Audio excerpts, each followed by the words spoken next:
Bienvenue dans cette nouvelle édition de l'information au sommaire. Élan de solidarité dans la lutte contre le Covid-19 à Madagascar. Le pays a fait don de 11 500 doses de son remède traditionnel, le Covid Organix, à la Guinée équatoriale. S'il s'avère être dans un premier temps sanitaire, ce geste revêt également une forte connotation politique. Le climat des affaires s'améliore au Bénin et pour cause, les autorités ont instauré une chambre des petites créances devant les tribunaux de première instance ainsi que les tribunaux de commerce. Une véritable avancée dans la rapidité des procédures judiciaires commerciales. Et nous prendrons la direction du Tchad où, en raison de la pandémie de Covid-19, la fête du travail a été célébrée dans la sobriété la plus totale. Les travailleurs ont été invités à rester chez eux, bien que les syndicats se soient pourfendus de communiquer, réclamant notamment la création d'un ministère du Travail et de la Sécurité sociale. Mais tout d'abord, pour parvenir à un cessez-le-feu durable en Libye, l'ONU a appelé à une reprise des pourparlers entre les belligérants. Un appel qui intervient au lendemain du rejet du gouvernement d'union nationale de la trêve proposée par le maréchal Khalifa Haftar. Pour le GNA, basé à Tripoli, toute trêve doit être accompagnée de garanties et de mécanismes internationaux pour surveiller son application. Ainsi, le régime tripolitain réclame la reprise des travaux de la commission militaire qui était chargée de définir les conditions d'un cessez-le-feu et de surveiller son application sous la supervision de la MANUL, la mission d'appui des Nations Unies en Libye. Madagascar a fait don de 11 500 doses de Covid Organix à la Guinée équatoriale, une cargaison composée de traitements à la fois préventifs et curatifs. Pour la Guinée équatoriale, l'enjeu est double, explorer la piste du remède malgache et renforcer la coopération entre les deux nations. Kamesh Katapoulé, commentaire Victoria Siamlosedji. Le secrétaire général de la zone de libre-échange continentale africaine, ZLECAf, Wankele Mene, a annoncé le report de la mise en œuvre de la zone prévue le 1er juillet 2020. Cette mise en œuvre de la zone était déjà menacée par certaines tendances protectionnistes observées sur le continent, notamment au Nigeria. La pandémie de Covid-19, quant à elle, a entraîné de nombreuses mesures restrictives à travers le continent, allant de l'interdiction des rassemblements aux fermetures des frontières. Si le responsable n'a fourni aucune précision quant à la nouvelle date de mise en œuvre du marché unique, il a indiqué que la volonté politique demeure d'intégrer le marché africain et de mettre en œuvre l'accord comme prévu. Les réformes structurelles engagées par les autorités commencent à porter leurs fruits au Bénin. Le climat des affaires s'y améliore et notamment grâce à la promulgation en avril dernier de la loi portant sur la modernisation de la justice. Il s'agit de dispositions relatives aux procédures de règlement des affaires d'une valeur égale ou inférieure à 5 millions de francs CFA. Les précisions dans ce reportage de notre correspondant à Cotonou, Leftiounou. Au Bénin, la loi portant modernisation de la justice, adoptée le 20 avril 2020 à l'Assemblée nationale, est composée de dispositions modificatives sur l'organisation judiciaire et des dispositions diverses, transitoires et finales. Certains articles présentent des innovations favorables à l'amélioration du climat des affaires. Il s'agit entre autres de la création d'un bureau d'orientation des usagers de la justice et l'institution d'une chambre de petite créance devant les tribunaux de première instance et ceux de commerce pour le règlement des affaires d'une valeur égale ou inférieure à 5 millions de francs CFA. La décision rendue en matière de petite créance est insusceptible de recours suspensif d'exécution parce que le tribunal statue en premier et dernier ressort.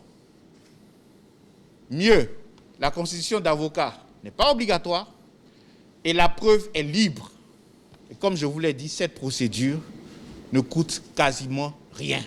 La loi portant modernisation de la justice pose les bases de dématérialisation des procédures judiciaires de la Chambre des petites créances pour gagner en célérité. Entre autres dispositions, la Chambre de conciliation a été supprimée et l'encadrement général des frais des honoraires d'expertise est prévu. L'impact, c'est forcément que les investisseurs seront plus enclins et se sentiront désormais plus à l'aise à pouvoir prendre des risques. On va espérer que les hommes qui sont chargés d'appliquer ces procédures le fassent avec beaucoup de responsabilité. En moyenne, 250 à 300 dossiers ayant trait aux affaires sont devant les juridictions chaque année au Bénin. Selon les statistiques du tribunal de commerce de Cotonou, les procédures de petites créances sont vidées en 60 jours. La mise en vigueur de la loi portant modernisation de la justice devra permettre l'amélioration des procédures judiciaires commerciales.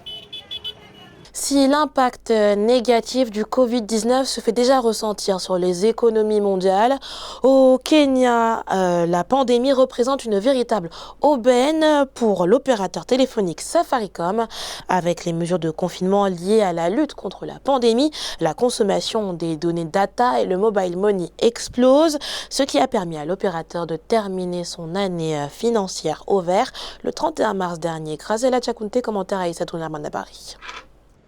Pas de nuages à l'horizon pour Safaricom. Dans la morosité économique ambiante liée au Covid-19, l'opérateur kenyan de téléphonie mobile savoure discrètement les bons chiffres enregistrés depuis 2020. Concrètement, le bénéfice avant intérêt, impôts, dépréciation et amortissement a grimpé de 13,5% et s'est stabilisé à 101,5 milliards de shillings, une performance tirée par les segments de la data mobile et du mobile money, particulièrement sollicités dans ce contexte de crise sanitaire.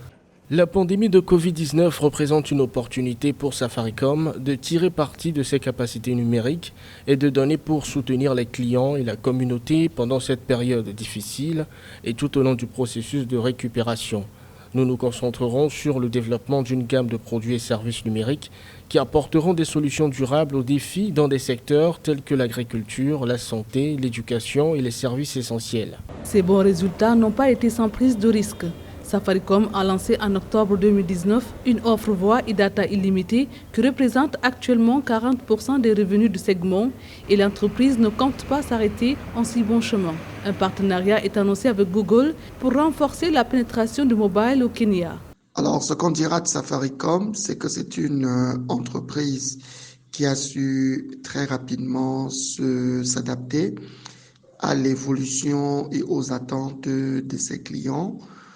Safaricom a vraiment su tirer avantage de toute la dynamique de l'entrepreneuriat, du développement économique et des initiatives d'investissement qui ont permis que le Kenya devienne un véritable pôle en Afrique de l'Est et dont des entreprises comme Safaricom étaient au rebond pour saisir l'opportunité de la manière la plus concrète. Safaricom fait donc partie des entreprises qui tirent leur épingle du jeu en cette période de pandémie. Et malgré l'incertitude des prochains mois, l'entreprise reste confiante quant à sa capacité à résister à la crise. Révéler le potentiel d'acteurs économiques, de candidats à la migration clandestine et ainsi en réduire le taux de mortalité. C'est le but de l'association camerounaise Comeback. La structure qui a posé ses valises au Maroc en 2017 a mené une campagne de sensibilisation et de prévention sur le Covid-19 en faveur des migrants camerounais vivant à Casablanca. Une opération visant également à lutter contre l'immigration clandestine tout en montrant les réalités et les conséquences que peut endurer un migrant clandestin. Neil Claude Bessa. C'est un geste de solidarité qu'a posé l'association Comeback ce vendredi 24 avril 2020 en faveur des Camerounais migrants résidant à Nseba, à Casablanca, au Maroc. L'association dirigée par Martin Désiré Ngoumou Mama a procédé à une campagne de sensibilisation sur les gestes barrières, de prévention et de lutte contre le coronavirus, suivie de la distribution des kits alimentaires de première nécessité. Pandémie, il faut qu'on soit tous solidaires. La maladie là, ce n'est pas un rêve, c'est une réalité. Et pour qu'on soit en sécurité, il faut que chacun suive les règles de santé qui sont bien se laver les mains, porter le masque, éviter de vous saluer, garder toujours une distance d'un mètre. Vraiment, il faut qu'on soit solidaires, qu'on tienne fort que la maladie là nous amène pas. C'est nous qui devons amener la maladie là. On doit la vaincre au nom de Jésus. L'association qui exerce au Maroc depuis 2017 assiste au quotidien les migrants subsahariens en les sensibilisant et en leur apportant un soutien moral et physique. Le don effectué à Casablanca a été l'occasion de découvrir les conditions extrêmes et pénibles dans lesquelles évoluent les migrants afin de renforcer la lutte contre l'immigration clandestine pour sauver des vies. Nous avons aussi un papa marocain. C'est lui qui nous a donné ce petit espace. Et ce petit espace provisoire.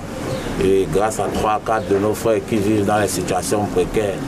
Et nous profitons aussi pour dénoncer aussi ces situations. Parce que nous, on ne parle pas. On veut vous montrer juste les preuves pour que vous confirmez vous-même. C'est un peu ça. Depuis sa création en 2012 au Cameroun, Combat continue son combat de sauver des vies humaines en sensibilisant la jeunesse et en restant le plus proche possible des jeunes en situation de vulnérabilité au Cameroun. Une stratégie qui vise à limiter l'immigration clandestine au moment où sévit la crise sanitaire de coronavirus dans le monde. De nombreux travailleurs tchadiens ont dû célébrer la fête du travail dans leur maison ce 1er mai. Pandémie de Covid-19 oblige, aucun défilé, aucune rencontre festive n'est programmée. Par ailleurs, les syndicats ont résumé la fête du travail à une simple déclaration et de doléances au profit des travailleurs qui sont exposés aux maladies et ses effets socio-économiques. Reportage de notre correspondant N'Djamena Mahamat Ramadan, commenté par Neile Clédébessa. Au Tchad, les travailleurs ont commémoré ce vendredi 1er mai 2020 la fête de travail sous menace de la pandémie de Covid-19. Avec l'interdiction des attroupements dans les lieux publics, les centrales syndicales sont contraintes de résumer la fête du travail à de simples déclarations. La Confédération libre des travailleurs du Tchad, par exemple, a remis un cahier de doléances au gouvernement dans lequel elle déplore la situation du personnel de santé et ceux des secteurs informels en cette période de pandémie. Ces mesures-là, c'est un peu difficile. Aujourd'hui, on est confiné à la maison. Il y a un couvre-feu, les écoles sont informées. Aujourd'hui, la plupart des travailleurs, surtout ceux qui sont de la santé, le personnel de la santé souffre sérieusement. Ils sont au devant de la scène et ils sont exposés. Et nous avons eu une dizaine de gens de la santé qui ont été contaminés déjà, qui étaient atteints. Et cela prouve qu'il manque la protection, ou surtout les mesures de protection au niveau de la santé. Par ailleurs, les travailleurs ont salué les mesures sociales du gouvernement, notamment la gratuité de l'eau et de l'électricité pour accompagner les ménages nécessiteux à supporter les mesures de prévention contre le coronavirus. Ils demandent aussi aux autorités d'accélérer les distributions de l'aide alimentaire pour soulager la souffrance des populations en ce mois de Ramadan. Vous savez, les personnes nécessitées sont aussi les travailleurs. Aujourd'hui, le chef de l'État a dit qu'il y aura gratuité de l'eau et l'électricité, l'eau pendant 6 mois, l'électricité pendant 3 mois. Il y aura des indemnités pour les personnes de la santé. Il y aura aussi des vivres pour les personnes nécessitées. Et c'est déjà prouve déjà la volonté du chef de l'État pour qu'il assiste ses concitoyens. Notons que lors de son interpellation récemment à l'Assemblée nationale par les députés, le ministre des Finances et du Budget a rassuré les travailleurs qu'aucune mesure d'austérité n'est envisagée et que le gouvernement préserve les acquis salariaux et les avantages. Et dans le reste de l'actualité, c'est une victoire pour les femmes au Soudan. Les autorités de transition ont en effet décidé de criminaliser l'excision. Désormais, la mutilation d'une femme pour l'exciser est sanctionnée de 3 ans de prison ainsi qu'une amende, peu importe le lieu de ces mutilations. Des peines en conformité avec le nouvel article 141 du Code pénal. Longtemps attendue, la décision a immédiatement été saluée par les instances internationales humanitaires à l'image de l'UNICEF ainsi que les défenseurs des droits des femmes. Pour rappel, 9 Soudanaises sur 10 sont encore victimes de ces mutilations génitales. C'était le journal de la rédaction. Merci pour votre fidélité. Retrouvez dans un instant une nouvelle édition de l'actualité sur Africa 24.